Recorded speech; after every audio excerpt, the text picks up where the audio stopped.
So I just got back from spanking some walleyes and some incidental smallmouth with my good buddy Brad Hawthorne out on Mille Lacs Lake. We were using one of my new favorite jigs, which is the deep V Jig. And in this video, we're gonna share some good tips that will help you catch more fish on jigs this spring. So without further ado, let's hand it off to Brad with a bent over rod. Remember last year when you called it, you were like first cast? That's right, I do remember that. Yeah, so we first casted it again today.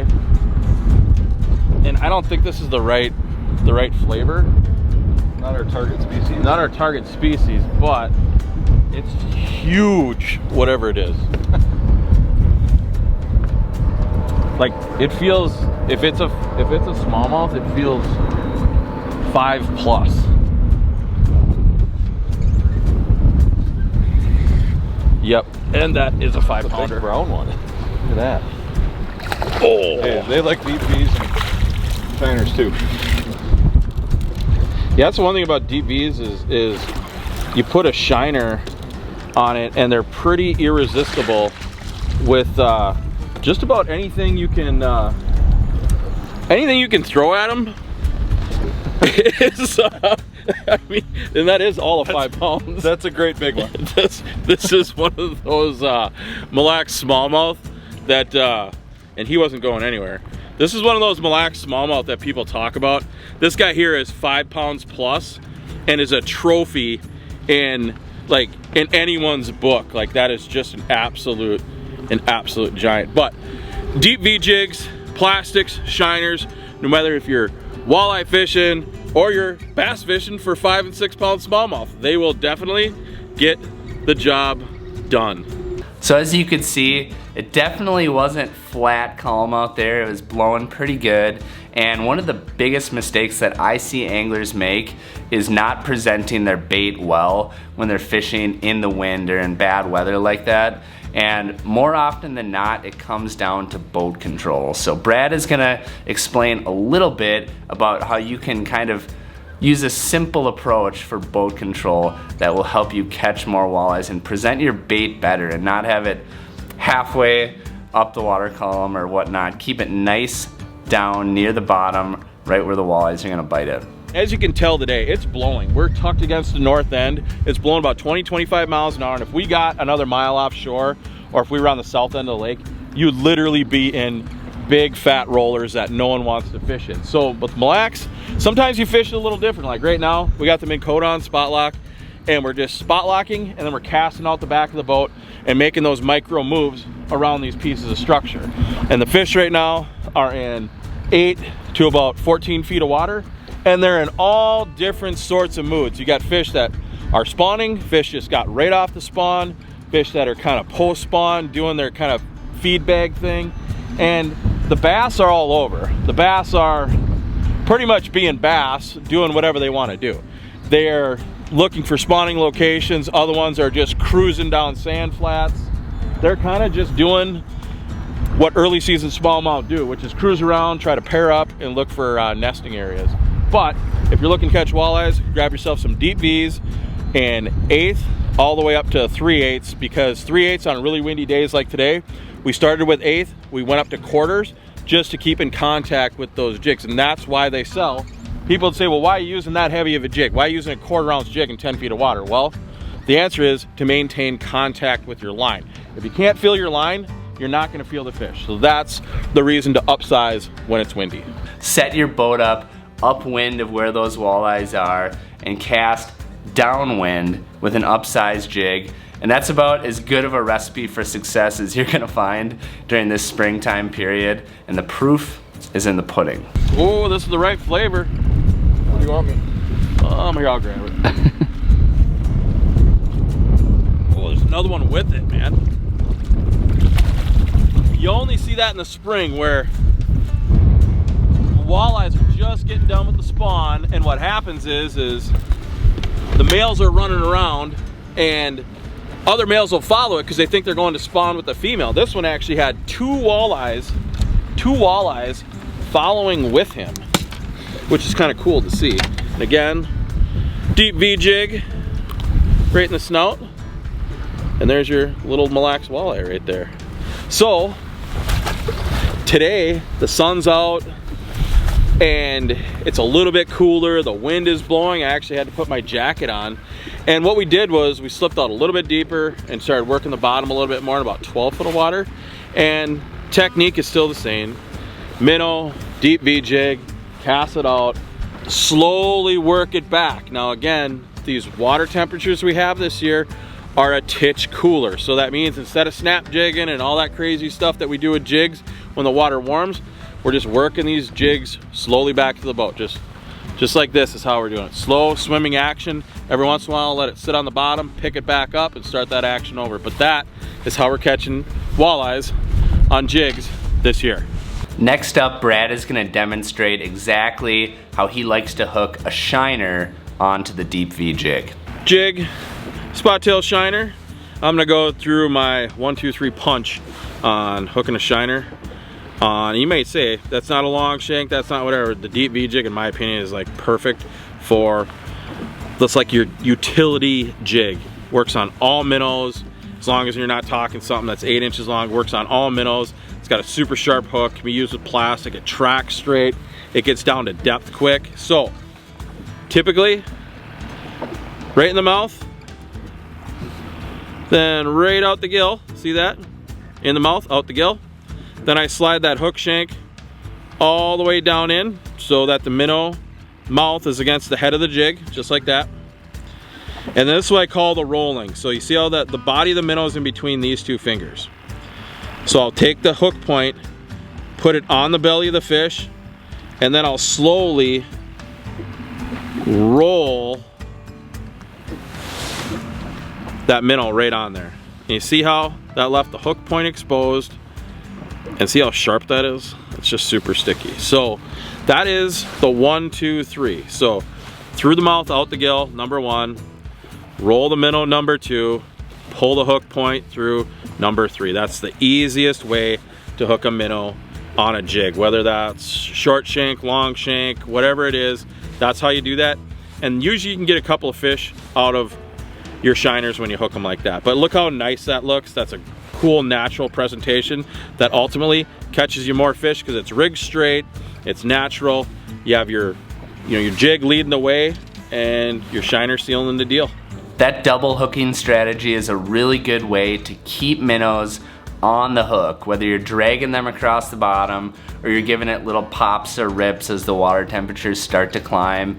And just make sure that the tip of that hook is sticking out the top of the shiner. So that's obviously gonna be pretty key if a fish comes in and bites it, to have the hook exposed. But with that said, let's return to your regularly scheduled walleye catching action. So when the wind blows like this, it's all about boat positioning. And right now we're positioned ahead of the fish, pitching back to them, because you don't want to be on the backside throwing your jig into the wind. That's the one major thing when you're in situations like that. Oh, that's a nice one. When you're in situations like this where the wind blows or whatever you have going on, you have to look at like, what's the best way to position the boat to catch the most fish? And when it's blowing 20, 25 miles an hour like it is right now, you're best off positioning the boat ahead of your fish, throwing back to them, and using your spot lock and jog feature to move the boat around and position your boat, the best way possible to extract the fish. And we're not doing anything special. Like we're not gonna tell you anything you haven't heard before, but basically it's thread your minnow on straight, cast to where the fish are, and position your boat exactly ahead of the fish so you're not bouncing around left, right, forward, back to try to get on these fish. Now, one thing that I've definitely thought about quite a bit is when you're seeing fish on side imaging or live imaging and you know that they're 50 feet away or whatever your electronics are telling you, do you want to drop that jig right on their head and see if they'll snap it right away, or do you want to pitch it out past them and maybe let it pendulum down to them, or maybe fall straight down to the bottom and then drag it across their face? There's a few different ways to do it, and Brad is going to share how he thinks is the preferred way to put a jig in front of a walleye. Ooh, nice one. Yeah, that's not bad. Luke, come here. And another fish. Jigging. And we're really not, we're not changing too much up here. Basically, we're baiting, making sure we're on fish. On-site imaging is the main key to what we're doing, is get ahead of the fish, play the wind. You never want to be in wind. You never want to be throwing your jigs into the wind, because you're going to get short casted. You're never going to be as close to the fish as possible. And what I find is the fish like it when you cast over them and bring the jig through them. It gives it more of a natural approach. They can kind of see it coming instead of just throwing right on top of them. It's a lot of times when you do that, you might spook them. So nothing real. We're not lighting the world on fire. We're getting ahead of the fish. We're verifying that there's fish there on the side imaging. We're casting our jigs out, and we're slowing down that approach, and we're catching a ton of walleye.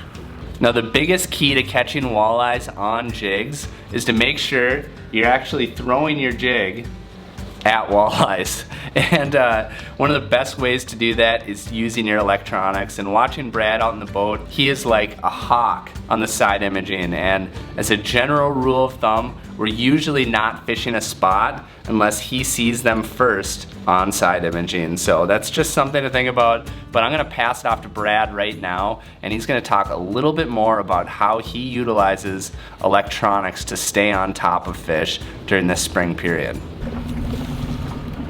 Right in there.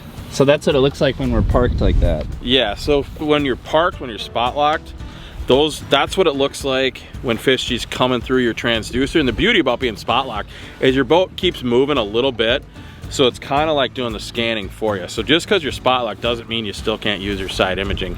What we're doing here when I'm moving more is I drop live down and kind of use that to point, but when the boat's swinging a little bit, I just keep my side imaging on play, and it just lets you know that there's fish that keep coming through the area and keep reloading the area you're on. And another good thing to point out is early season like this, for at least the next week or two, structure is less important. Look for fish, verify there's a ton of fish there, and don't worry about structure. Just don't go to a place, don't fish memories. Fish, mark fish, and then cast on fish. Don't go, hey, this piece of structure looks good, I'm gonna camp here for 2 hours and not catch anything. Last up, Brad is gonna talk rod, reel, line for jigging walleyes during this springtime period. So rod, reel, line, you may think, you need to use that 6-pound test line, you need to use that light line, and I don't early season. I've got 10-pound main line, any type of braid will work, you know. 10-pound braid, I go to my uni knot, and then I'm using 10-pound fluorocarbon, and I've got about a 6-8 foot leader on there, and that's just to get that braid away from the jig to make it look more natural. But 10-pound and 10-pound is what I'm using, because I'm not really concerned the first couple 3 weeks of the season. I'm not concerned about those fish being line shy. What I am concerned about is typically we're catching 20, 30, 40, 50, 60 fish a day. And what I don't want to happen is when I have 3 or 4 customers in the boat, for the line to get frayed, to always be tying on new jigs because they're getting lost in the rocks or on the zebra mussels. So that 10-pound line helps me get 8, 10, 12 fish a cast or per rod before I have to retie. It gives me the durability to fish in the rocks, fish in the zebra mussels, bounce that jig off the bottom. It gives me that freedom to do that and not retie all the time, and I still get really good casting distance because of that braid. And I use the same setup from 1/8 to 3/8 ounce jigs. Now, when we get into June, mid-June, end of June, get into July, if we're still throwing jigs and minnows, which a lot of times we are, then I go to my tip line. I do go a couple feet longer on that, and I shrink that down to a 6-pound fluorocarbon. So let that be kind of your benchmark. If you're coming to Mille Lacs, yes, it is clear. You don't have to use straight fluorocarbon. You don't have to use a 15-foot leader. You can downsize to your normal pitching setup when you come out here. Well, that's about all we got for you in this video. Special thanks to Brad for sharing the good jigging information. And if you enjoyed this video and you learned something, make sure to hit that little red subscribe button down below. And also, let me know what you think of this old throwback Northland hat. Personally, I think it's pretty sweet. I'll probably wear it a little bit this summer, but anyway, until the next video, we will see you then.